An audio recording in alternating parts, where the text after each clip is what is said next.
Retour sur un homme africain, économiste, écrivain et musicien sénégalais. Nous partons à la découverte de Felwine Sarr. Connu pour ses travaux dans le domaine de l'économie, du développement et de la pensée postcoloniale. Après le bac scientifique obtenu à Dakar, il s'en va étudier l'économie en France à la faculté d'Orléans.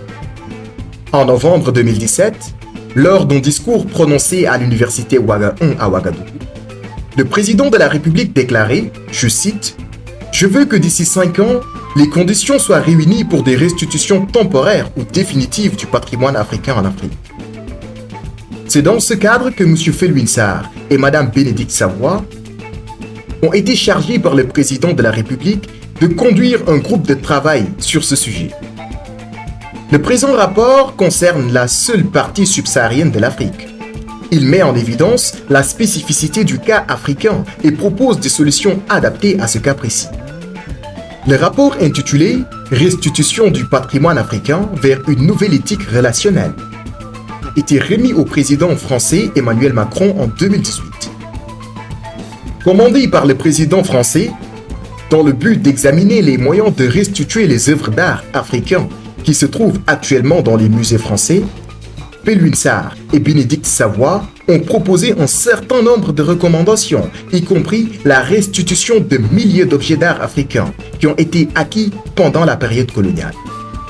La réflexion sur la restitution du patrimoine africain a contribué de manière significative aux discussions mondiales sur la question de la propriété culturelle et de la réparation historique entre l'Afrique et les anciennes puissances coloniales. En effet, les civilisations africaines ont une histoire ancienne et riche. Des empires tels que le Mali, le Ghana et l'empire Songhai ont prospéré pendant des siècles, laissant derrière eux des vestiges architecturaux, des manuscrits et des objets d'art qui témoignent de l'ingéniosité et de l'accomplissement culturel de ces sociétés, et renforcent aussi l'identité et la fierté des communautés africaines. La préservation du patrimoine africain est cruciale pour les générations actuelles et futures, car elle contribue à la compréhension de l'histoire humaine. Parler de la restitution du patrimoine africain, c'est s'intéresser également à une société humaine face à un monde en continuelle évolution, avec la forte présence du numérique, qui nous pousserait inconsciemment à nous détacher de nos valeurs humaines, relationnelles, culturelles, à nous détacher de l'autre, à se créer une identité qui n'est pas forcément les leurs, à se perdre dans l'expression de leurs émotions.